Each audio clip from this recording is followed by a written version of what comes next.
It's time for Michael Morales Torres and Lucha Libre Online.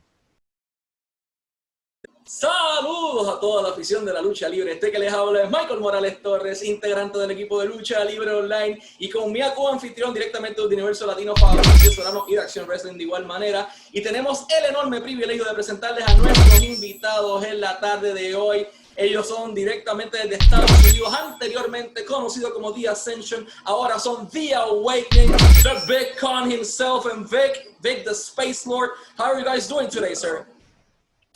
Pretty good, man. Pretty good. How are you guys doing? Everything good here, man. How are you doing, Conrad? Doing great, baby. You know, just living life every day. Glad to know you guys are doing well, even in this weird pandemic situation. So let's start the interview about the Ascension and how things began. So in 2011, of all people, Ricardo Rodriguez, a fellow Latino, decided to announce a new group at that point, FCW, which was WWE's former developmental territory. And the original members were Cameron, also known as Bram today, or Tom Latimer, Connor O'Brien, known as Connor currently, Tito Colon, yes, Tito Colon, Épico Orlando, as many of us know him, and of all people, Raquel Diaz-Scholl Guerrero. After 2 years in developmental FCW system, things got changed to NXT, and the Ascension became what we know today as Rick Victor at that point decided to enter this and change the whole tag team division of NXT forever. First of all, how do you guys felt of being paired up together? Who came up with the idea of doing Victor and Connor? Who started the Ascension concept? We're going to start with Vic and go after that with Big Con. Well, really, Con, he's the one that was there from the very beginning, and I was actually on the outside watching everything that you were talking about with all the other guys, for the whole time. So, I can't touch so much on that. That's all him in there. How we got paired together, as far as I know, was after they'd kind of moved everybody else out away and, whatever else. And the way it's always been told to me, because Norman Smiley was always kind of trying to push me to be in there. Like, he saw me fitting. And I guess it was at one show. I think it was one of the ones, if it was you were working Big E or not, you had just come back from the road and you were doing stuff. And I guess it was Norman and Billy were sitting there talking about it at the timekeeper's table, and just like, like Norman had said, like, Rick Victor would be a really good fit, I think, with Connor here. And, they just, talking about it, and supposedly Hunter walked up 5 minutes later and kind of asked the same question, more or less. And Billy Kidman just pointed right at Norman. He goes, he literally just said Victor, Rick Victor would fit in this. And Hunter supposedly just sat there and, yeah, I think I can see that. And it, kind of fell into place for us from there with a long road afterwards. Awesome. Con, how did this concept started back in FCW? It was a huge stable at that point, and how would it end up being just you guys? Yeah, I think it was NXT season, I want to say season 5, I got voted off, and I ended up coming to FCW that day, the following day, I should say, when I flew in. And, it's never a good feeling when you get voted off. So I was really pissed off. I wasn't in good spirits. And Bill DeMott approached me and he said, hey, there's a concept that we have where we want to pair the 4 guys and a girl up. And when I got there, I looked at the stable and I literally said, how the hell does this even make sense? Like, it just looks like a bunch of people that, didn't have a lot going on at the time, and they just kind of threw us all together. And then, of course, it was Ricardo's concept, and he kind of explained everything of the 5 chakras and everything like that, because if anyone knows anything about, Jesus, is that he's very big into certain spirituality. And so for me, I was like, okay, like, whatever. Like, I was already mentally defeated at that point because I was so embarrassed. And scratching my head on everything. And then it just kind of came to be what it was. And I think the concept that Ricardo had in his mind ended up changing into something completely different off of one promo that we did. And that was where we all wore black. Dream was in charge of promo day, and we ended up cutting a promo, and then we were all wearing black, and then he, you know, called us all in and said, what do you see? And his exact words were, what do you see here, baby? And I was sitting there, and I'm like, I literally said 5 assholes. Like, I really didn't know. You know, I was so confused. And Dream goes, no, baby, I see vampires. And I'm like, oh, okay. And then he started talking about, I think at the time was True Blood and that television show. And then Shaw was like, oh, yeah, True Blood. It's awesome. It's amazing. And I don't really watch a lot of TV. I remember I went and started watching it afterwards because I was like hearing him talk about it, and I hated it. I managed to get through one season of it, and I was like, this is garbage. I'm pretty sure I would have felt the same way. I probably would have gotten through one episode. Maybe, yeah. So Dream saw that, and Dream goes, Ricardo doesn't fit in this group. He goes, he's out, he's fired.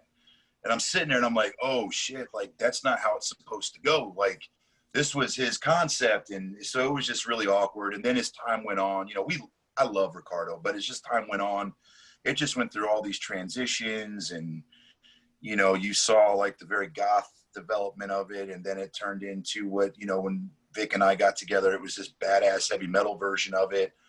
And then, you know, basically when we went to the main roster, it became its own entity at that point, and so it was a hell of a ride, that's for damn sure. It was, talk about identity crisis. Right, yeah. Even for me, I can remember sitting there because you know, back in FCW, we always had to do our character development sheets and stuff like that. And you had to like kind of try to define yourself. And I remember by the time I finally got put in with you, and I remember looking at, you know, the guy who was dealing with all that, and I said, do you need another character development sheet now? And they just kind of went, no. It was like, cool, we're done with that shit. Wow, awesome. Yeah. Pausa.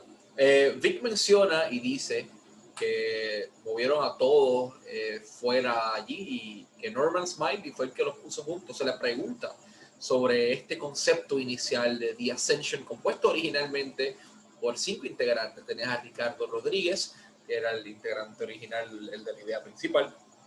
Tenías a Tito Colón, que era épico en WWE. Tenías a Cameron, que en su momento dado fue Bram y Tom Latimer hoy día. Y tenías a Connor.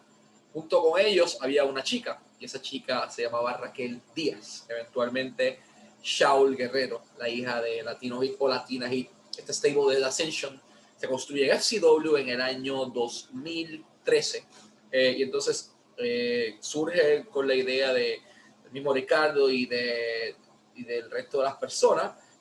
Dusty Rhodes es quien dice, y lo llama aparte, luego de su primera promo, Ricardo tiene un concepto, hacen una promo todos vestidos de negro, y de repente Dusty Rhodes, con la muy buena imitación de Con, le dice, what do you see, baby? I see vampires, baby.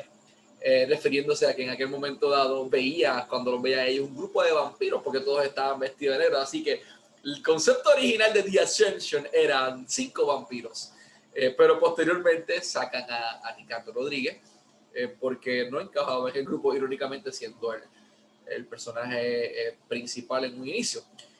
¿Por qué comienza este concepto? Porque en aquel momento dado, en el 2003, había una serie muy popular en HBO que se llamaba True Blood, la cual ambos detestaban y no pudieron pasar el primer capítulo. Entonces Shawn le gustó también el concepto, pero Vic y Con odiaban esa serie. Y entonces el grupo pasó por muchas transiciones hasta que Norman Smiley y Billy Kidman son quienes sugieren añadir este nuevo integrante. O sea, sacan el resto, lo separan y unen finalmente al concepto que nosotros conocemos, que es en aquel momento Rick Victor o Vic the Space Lord junto a Big Con. Pero quien trae el concepto original fue Ricardo Rodríguez con Bill DeMott, posterior a la salida de Big Con del reality show de NXT en aquel momento dado. Nos vemos un rato. So after a big fuck you to True Blood, let's go to the second question with Fabricio. Gracias, Michael. Guys, before they start this interview, I told to you I remember great moments about you in WWE. So, how was your experience on NXT? So I asked this because how do you feel to be the most dominant team on NXT history? It's about 364 days of reign after defeating Adrian Neville and Corey Graves. So how do you feel about this? Well, I mean, I'll speak for us right now before Vic says something, but for me, that was a big defining moment because there was some controversy about dropping those belts to us at first, and I don't want to get into too much detail about it. But, you know, I remember that night that, you know, Vic and I pretty much had to fight for that. And we were very upset, but it ended up, you know, panning out to be what it was. When we went over on them, we beat them. And I mean, I'm pretty sure that we still hold the record to this day, which is insane to me. Yeah, I'm surprised at that.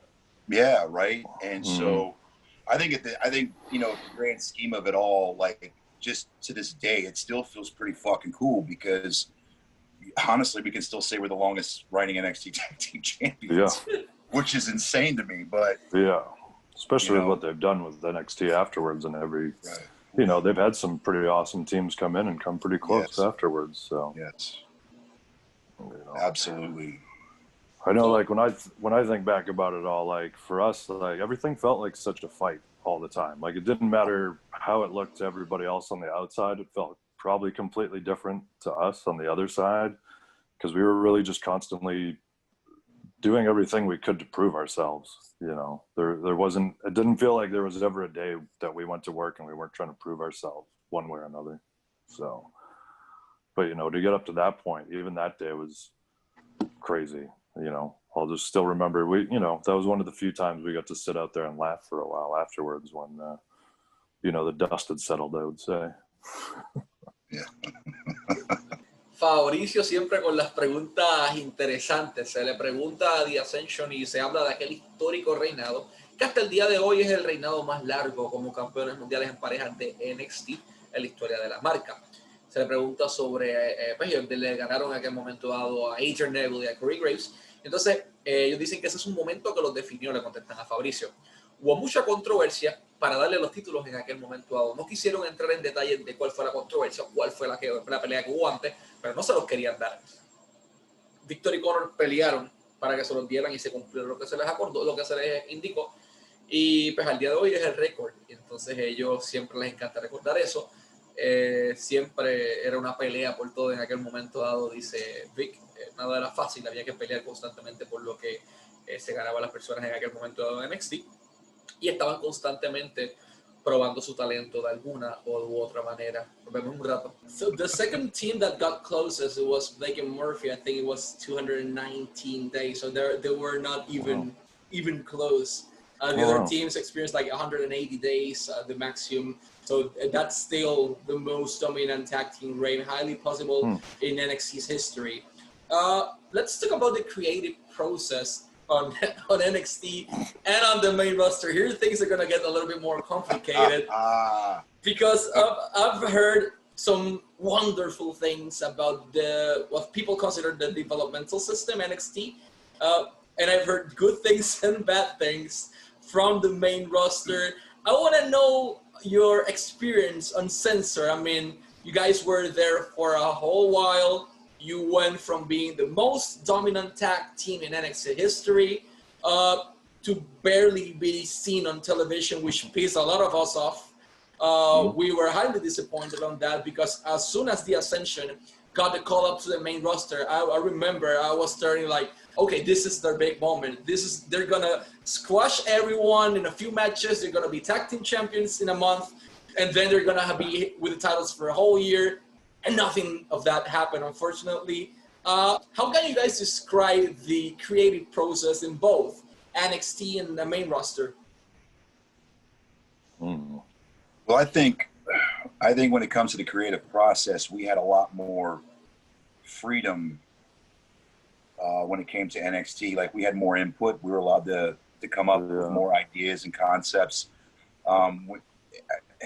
when you go to the main roster, yeah, none of that was our idea. It wasn't even just us. You know, some people have those liberties and a majority don't, and it's just one of those things where you can pitch concepts and ideas and you know, re-debuting and, you know, new ideas and stuff like that, and storylines. And at the end of the day, it boils down to a few heads there that have to okay it, no matter who's on your side or what have you. So to me, that was the biggest difference, was that I felt like we weren't caged as much. And I don't know if that's the right terminology for it, but, you know, we were able to have more input when it came, you know, to NXT, and we had more, I think we had more people on our side too. And I think that's, you know, what worked out better for us. But you know, that's a whole different machine when you go to the main roster. Mm-hmm. Yeah. I mean, like cause we had gotten to put in, like they used to tell us to stop giving them ideas in NXT. Like that's how much stuff we did, you know, even when we were working on logo stuff, we probably put in over 100 ideas of different things to do, and they eventually came back to the same one we'd already been using, which was hilarious. But, you know, when they moved us up, there wasn't any input from us on how we were going to look once we got there. And then the input that we got to have once we were there, such an odd situation that I'll never forget was us writing the first promos with Road Dogg, and I couldn't believe a lot of the things that we were saying, honestly, because I was like, this doesn't feel right. And a lot of it got changed, granted, but it wasn't really so much in our control. Everything we were trying to control it just felt like was always kind of taken out of our hands, you know. So yeah, at least until Fashion Files, I would say. You know, but that got taken out of our hands too, though. Of course, yeah. So, you know, anytime they saw us having fun, it seemed to raise some alarms, I guess. Y una pausa un momentito. Se les pregunta a ellos sobre el proceso creativo en NXT versus el main roster. En cuanto al proceso creativo, pues ellos indican que tienen más libertad en NXT que en el main roster. Nada de lo del main roster fue idea suya. Todo era de alguien más versus en NXT, que habían cosas que sí eran su idea. Ellos no tenían libertad en aquel momento dado en el main roster. De hecho, casi nadie tenía libertad en el main roster, según lo que ellos indican, solamente unas pocas personas. Y dependía el destino de su libreto o de sus personajes de otras personas, de esos escritores o esas pocas cabezas, como ellos llaman. Entonces sentían que estaban más enjaulados en el main roster que en NXT. O sea, cage fue el término que ellos utilizaron. En un punto, les pidieron que los dejaran de dar ideas en NXT porque ya estaban dando demasiadas ideas, cientos y cientos y cientos de ideas, como que mira, ya, bájale. Y al final en un punto simplemente elegían las ideas que ellos no les daban. Pero funcionaron en un momento dado. Su primera promo en aquel momento dado con NXT la escribieron con Road Dogg y no encajaba para nada con ellos detestaban eso, y ahí es que empiezan a pitch esas ideas nuevas o a lanzar esas ideas. Entonces ellos pasan de divertirse cuando salen de NXT hasta que entran a hacerlo de Fashion Files con Breezango, que Vic dice que sentía que cada vez que los veían divirtiéndose, simplemente les cortaban esa diversión o esa felicidad por algún motivo. Nos vemos un rato. So after that horrific experience, let's go with Fabrizio for the next question regarding your in-ring career. Fabrizio, what do you need to tell them? So guys, after we shared the ring with amazing superstars, I just like Matt Hardy, Bray Wyatt, Goldust, Cody, the Bludgeon Brothers, an amazing superstar just like you two. But what are your most memorable moments and the most difficult opponents, and why? I know we always remember our first Euro tour.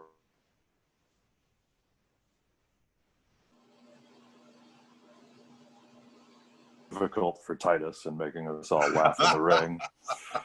That was quite a moment because Titus is such a monster as it is, you know, and he'd just throw most of the people around, like you couldn't stop him. And there was one day he went to pick up Curtis Axel there, Joe Hennig, and he just dead weighted him, and just Titus is like, for some reason, couldn't even lift him as strong as he was, and Joe's just laying there like a limp baby almost in his arms, and like we just all, like, everybody around the ring was howling. Like, it was just too funny.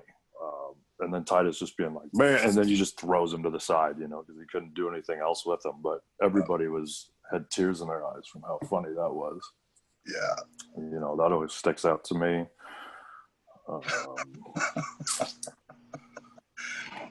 I still to this day see Joe laughing so hard, looking at us, crying, laughing. Yeah. And then eventually when Titus just threw him down, he just started laughing like, damn. It was so damn funny. Yeah.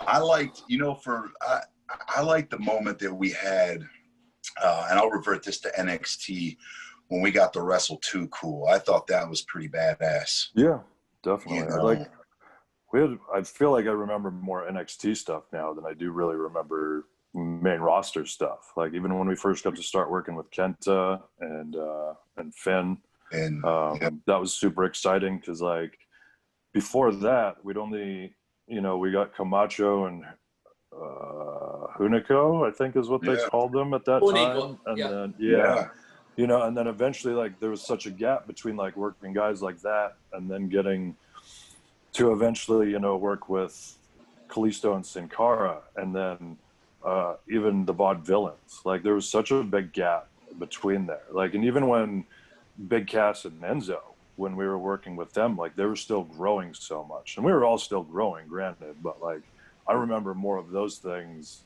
I think, than I do a lot of main roster stuff. Like, the main roster stuff, like, I try to think about that was fun, was, you know, doing the Fashion Files.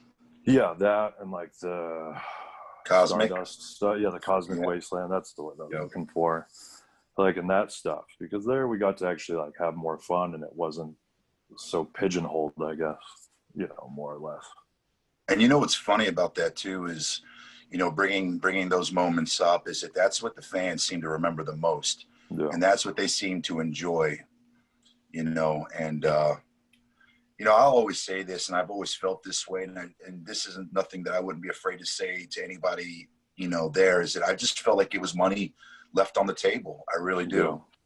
And it's a shame. It's a shame, but, you know, it happens a lot with the tag teams, though. Like, and I think our generation that came up in specific from, you know, the PC and NXT at that time, everybody, it was a rough transition time. It wasn't easy for everybody, that's for sure. You know, and it still isn't. It's not like it's really changed that much. Some people do better than others, and you know, I can't really ever explain why. So. Se le pregunta sobre su histórica carrera en la empresa. Se habla de que ellos lucharon con muchas personas, competieron en Rincón de la NWO, se enfrentaron a The Miz, a Damien Sandow, Matt Hardy, Bray Wyatt, Goldust, Cody Rhodes, los Bludgeon Brothers, como Luke Harper, que en paz descanse, Authors of Pain, Cesaro, Bobby Roode, FTR, entre muchísimos otros. Y ellos responden a esto de cuál fue su momento más memorable dentro de la industria, o por lo menos su corrida en WWE. Y Vic comienza con una historia graciosa de ellos en Europa, en donde Tyrus O'Neill, por algún motivo, intenta levantar a Curtis Axel, lo mencionan como Joe Hennig, que es su nombre real, actualmente agente libre, y lo intenta levantar como un bebé y no podía levantarlo, porque obviamente dejó todo su peso caer. Y lo levantó como un bebé, y después que lo levantó, simplemente para probar que podía levantarlo, no sabía qué rayos hacer con él, así que lo arrojó como si fuese una funda o una bolsa de basura hacia el lado, porque no podía hacer más nada con él. Y dicen que empezaron, todo el mundo estalló de la risa, porque nadie entendía por qué Tyrus hizo eso, y que al día de hoy le recuerdan eso a Joe Hennig, y él estalla de la risa, con lágrimas en los ojos y todo, riéndose, acordándose de ese momento.